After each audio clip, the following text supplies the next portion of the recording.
গত 17 ডিসেম্বর দ্বীপরাষ্ট্র ভানুয়াতুরে এক ভয়াবহ ভূমিকম্প আঘাত হানে। এতে প্রাণহানির পাশাপাশি দেশটির ব্যাপক ক্ষয়ক্ষতি হয় বলে আন্তর্জাতিক সংবাদ মাধ্যমে খবর প্রকাশিত হয়েছে। দেশটিতে বসবাস করছিলেন জুলাই গণঅভ্যুত্থানে দেশ ছেড়ে পালিয়ে যাওয়া আওয়ামী লীগের সাবেক অর্থমন্ত্রী আহম মুস্তফা কামাল ওরফে লোটাস কামাল। ভূমিকম্পের পর থেকে তার খবর কেউ জানাতে পারেনি। বেসরকারি একটি টেলিভিশন এ তথ্য জানিয়েছে।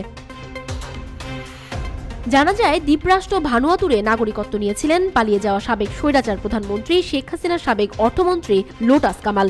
জানা গিয়েছিল, সর্বশেষ ভূমিকম্পের সময় ভানুয়াতুর রাজধানী পোর্ট ভিলাতেই অবস্থান করছিলেন তিনি। তবে এখনো জানা যায়নি সেখানে ভয়াবহ এই ভূমিকম্পে কেমন আছেন পালিয়ে যাওয়া স্বৈরাচারের দোসর লোটাস কামাল।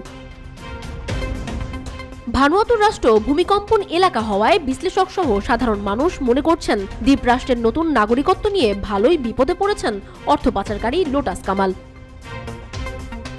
এদিকে রোববার আবারও 7.4 মাত্রার ভূমিকম্প আঘাত হানে দ্বীপরাষ্ট্র ভানুয়াতুরে। রাজধানী পোর্ট ভিলা থেকে 37 কিলোমিটার দূরে সেই ভূমিকম্পের উৎপত্তিস্থল ছিল ভূমি থেকে 6 মাইল গভীরে।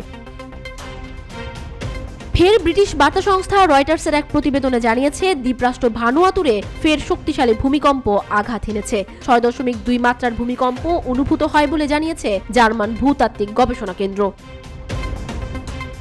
উল্লেখ্য, গত 5 আগস্ট আওয়ামী লীগ সরকারের পতনের পর ওই দিন রাত 12টায় নিজের মেয়ে কুমিল্লা ভিক্টোরিয়ান্সের চেয়ারপারসন নাফিসা কামালকে নিয়ে লাগেজ ভর্তির টাকা নিয়ে সিঙ্গাপুরে পালিয়ে গেছেন বলে সূত্র জানিয়েছে। তাদের বিদেশ পালিয়ে যাওয়ার একটি ভিডিও সামাজিক যোগাযোগ মাধ্যমে ভাইরাল হয়েছে। নেটিজেনদের দাবি, ওই লাগেজগুলোতে কয়েক বিলিয়ন ডলার ছিল, যদিও এই তথ্যের সত্যতা যাচাই করা সম্ভব হয়নি।